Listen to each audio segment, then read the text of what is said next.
présenter un cas clinique qui a été vu en hospitalisation en neurologie B ce semestre, avec pour sujet la neuropathie autonome.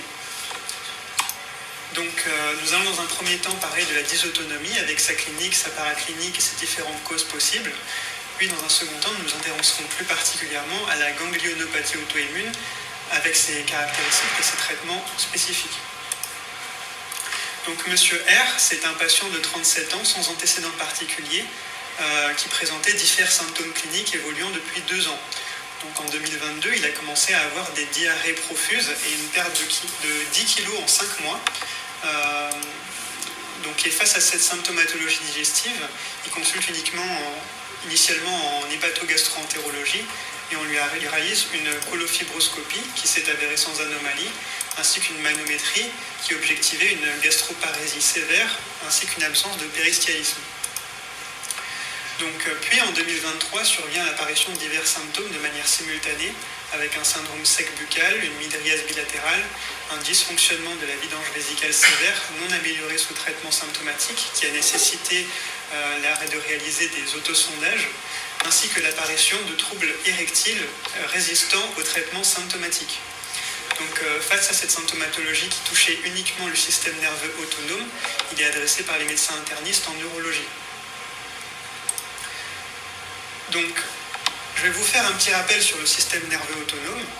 Donc, comme vous le voyez sur cette image, le système nerveux autonome, je ne sais pas si on voit sur le point. Le système nerveux autonome est constitué d'un côté d'un système parasympathique en violet et en position plutôt thoraco-lombaire et un système sympathique plutôt en position... un système sympathique en position thoraco-lombaire et un système parasympathique en position crânio-sacrale. Donc le système nerveux sympathique est globalement composé de 2 neurones en série. Un premier neurone qui est préganglionnaire connecteur, qui va rejoindre la chaîne sympathique, et un deuxième neurone postganglionnaire effecteur qui émerge de cette chaîne ganglionnaire pour se terminer sur l'organe innervé. Donc les fibres préganglionnaires, que ce soit pour le système sympathique ou pour le système parasympathique, ils utilisent comme neurotransmetteur l'acétylcholine. Donc les fibres postganglionnaires sympathiques utilisent plutôt la noradrénaline et les fibres ganglionnaires parasympathiques utilisent aussi l'acétylcholine. Donc lorsque le système nerveux autonome est atteint, cela entraîne des anomalies au niveau de différents organes. Donc cliniquement, on va retrouver des anomalies pupillaires avec un myosis ou une midriase, des troubles de la fonction salivaire qui vont entraîner un syndrome sec buccal, au niveau des cutanés, des troubles au niveau de la sécrétion de la sueur qui entraîne une anhydrose chronique. Donc ça se manifeste en général par une intolérance à la chaleur, une rougeur cutanée. Et au niveau digestif, on retrouve une gastroparésie avec une constipation. Génito-urinaire, on va retrouver en général une rétention d'urine. Et au niveau cardiaque, on peut se retrouver avec des troubles de l'adaptation de la fréquence cardiaque lors du passage de la position allongée à la position debout, entraînant ainsi soit des hypotensions orthostasiques, soit des syndromes de tachycardie posturale. Donc chez monsieur F, effectivement, on retrouve bien cette symptomatologie qui correspond à une atteinte du système nerveux autonome.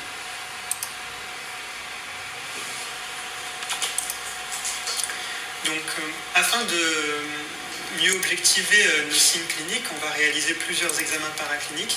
Afin d'objectiver la fonction cutanée, on va réaliser un pseudoscanner.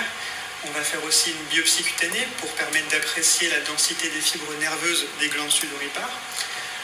Pour objectiver la fonction cardiaque, on peut réaliser cliniquement tout simplement un test d'hypotension orthostasique, mais aussi un tilt test qui permet d'objectiver la chute tensionnelle lors du passage en orthostatisme. Et donc on peut aussi étudier la non-variabilité de l'intervalle RR qui correspond au manque d'accélération de la fréquence cardiaque aux manœuvres, marquant ainsi une dénervation autonome cardiaque. Donc revenons à Monsieur M. Premièrement, nous avons réalisé le pseudoscan qui montre effectivement une diminution des conductances qui était compatible avec une neuropathie végétative. On a réalisé la biopsie cutanée qui montre une raréfaction des fibres nerveuses intra-épidermiques. Des tests d'hypotension orthostasique, il y avait une perte de 26 mm de mercure en systolique et 17 en diastolique, confirmée par un tilt test pathologique qui montrait que malgré une chute importante de la tension artérielle, il n'y avait pas d'augmentation de la fréquence cardiaque, qui restait stable. Et enfin, l'étude de la variabilité de l'intervalle RR qui a été réalisée par Dr Frachet lors de la séance d'électroneuromyogramme. Et donc il a retrouvé une absence de variation malgré les manœuvres de Valsalva, les manœuvres de respiration profonde. Nous sommes donc face à un tableau de dysautonomie pure. Donc je vais revenir un petit peu sur les étiologies des neuropathies autonomes. Donc principalement, on a deux grands types, en fait, on les classe soit en neuropathie, soit en atteinte aiguë, soit en atteinte chronique, en quelque sorte. Donc, devant une atteinte chronique, il y a principalement trois diagnostics à évoquer. Donc, premièrement, ça va être la neuropathie autonome diabétique qui va se retrouver chez la majeure partie des diabétiques de type 1 et de type 2 en général au bout de 10 ans. Donc, vous avez ici les statistiques. Donc, c'est assez facile à diagnostiquer devant le contexte de diabète avec l'association d'une neuropathie à petite fibre. Le deuxième diagnostic, ça va être l'amylose, qui va entraîner principalement une neuropathie autonome, avec principalement une anhydrose généralisée et une pandysautonomie. Et cette atteinte est aussi associée à d'autres symptômes dus au dépôt amyloïde, tels que la neuropathie périphérique longueur dépendante, le syndrome néphrotique, le canal carpien bilatéral.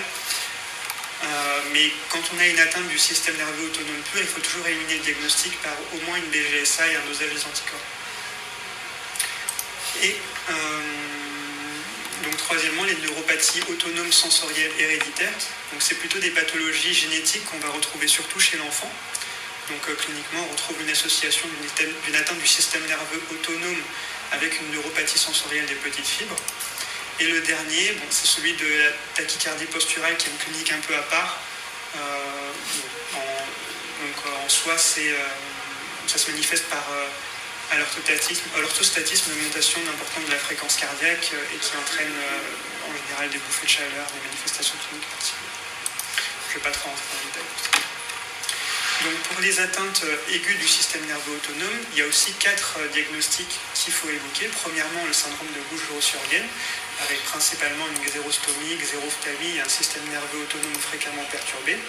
On retrouve aussi le syndrome de Guillain-Barré classique, qui touche principalement le système nerveux somatique, mais aussi le système nerveux autonome. Et la principale piège, c'est la variante asiatique du syndrome de Guillain-Barré, dans lequel on va cette fois retrouver une importante dysautonomie avec une déficience motrice qui est minime. Et donc, troisièmement, ça va être la ganglionopathie autonome. La ganglionopathie autonome auto-immune, aussi appelée en général neuropathie autonome auto-immune, qui se manifeste par une atteinte du système nerveux autonome qui est généralement pure, mais parfois avec quelques troubles sensitifs. Donc, et enfin, la neuropathie autonome paranéoplasique, qui est assez similaire et qui est rattachée à la ganglionopathie auto-immune. Donc attention, le piège, c'est que ça a un début aigu, mais ça peut devenir ensuite chronique. Donc, dans le cadre du bilan étiologique d'une dysautonomie, il y a plusieurs examens qui doivent être réalisés pour éliminer toutes les hypothèses en fonction du contexte. Donc, chez M. M, on a réalisé une biopsie cutanée qui montrait cette raréfaction des fibres nerveuses intraépidermiques distales, une BGSA qui ne montrait pas d'argument pour un Gauche-Surgen, un électroneuromyogramme réalisé par Dr Frachet qui ne montrait pas d'argument pour une neuropathie des grosses fibres. Et donc face à ce tableau de pandysautonomie sans argument pour une origine diabétique, amyloïde ou Gauche-Surgen, ça fait suspecter plutôt les ganglionopathies auto-immunes. Donc un dosage des anticorps antirécepteurs nicotiniques à l'acétylcholine a été réalisé. Donc ce dosage est revenu positif, posant ainsi le diagnostic. Donc, on va maintenant arriver à la deuxième partie. Donc, dans un second temps, je vais vous parler de la ganglionopathie auto-immune plus spécifiquement. Donc la ganglionopathie auto-immune ou neuropathie autonome auto-immune possède, comme son nom l'indique, une origine auto-immune présumée. Donc dans la moitié des cas, on va avoir un anticorps qui va être identifié, ça va être l'anticorps antirécepteur ganglionnaire de l'acétylcholine, dont la concentration est en général en corrélation avec la gravité de l'atteinte. Donc le diagnostic doit être évoqué devant toute déficience sympathique ou parasympathique sévère, donc avec généralement une préservation des atteintes somatiques. Donc au niveau du mécanisme physiopathologique dans le système nerveux autonome, je reprends un petit peu, la transmission entre la fibre préganglionnaire et postganglionnaire, je vous ai dit qu'elle était faite par l'acétylcholine. C'est principalement à ce niveau-là que ça va se jouer au niveau du ganglion autonome, bloquant ainsi la transmission synaptique à la fois dans le système nerveux sympathique et parasympathique. Donc parmi les atteintes cliniques de la ganglionopathie auto-immune, principalement on retrouve principalement des syncopes et des hypotensions orthostasiques dans 80% des cas. Au second plan, des dysfonctionnements gastro-intestinaux dans 75% des cas, soit par une diarrhée, constipation. Ça a d'ailleurs été le premier symptôme chez Monsieur F.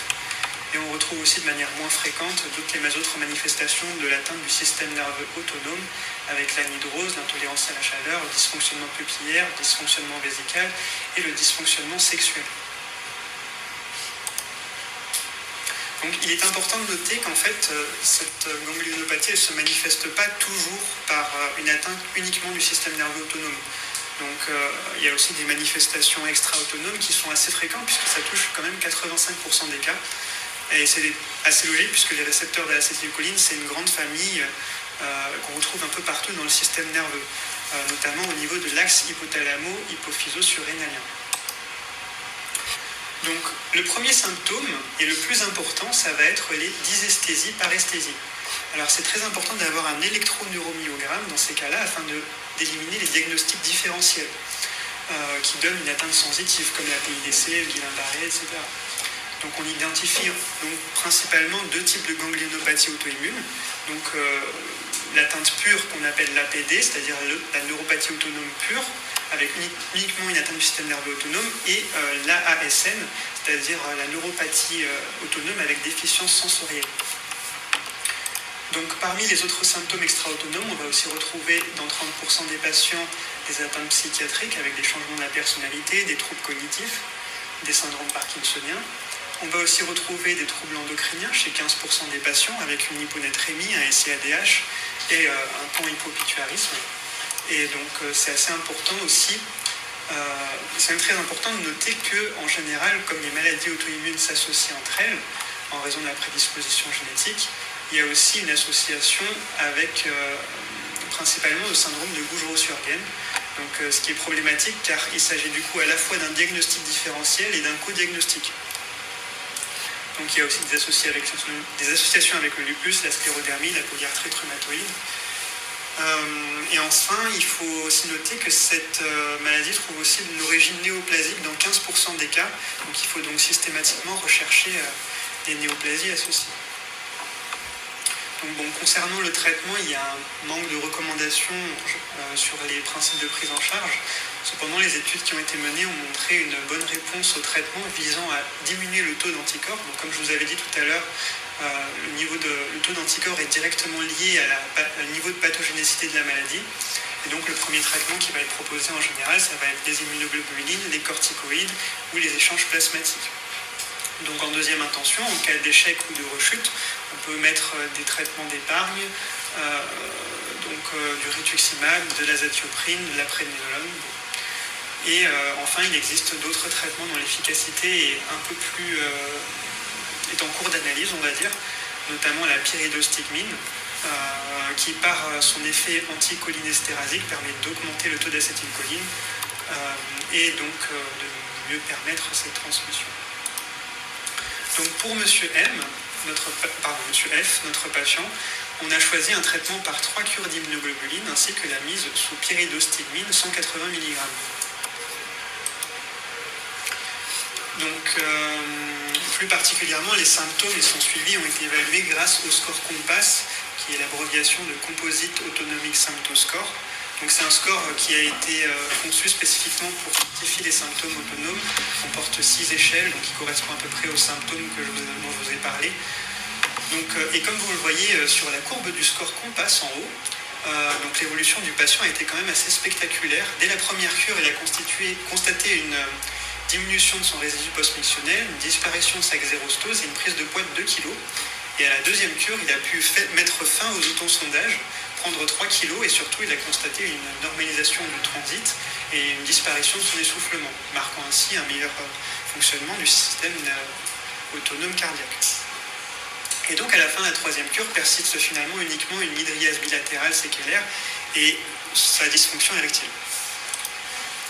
Donc lorsqu'on regarde aussi les scores un peu plus objectifs au sudoscan, on remarque qu'il y a une récupération ici de la fonction sudoripare, donc au niveau des mains, au niveau des pieds.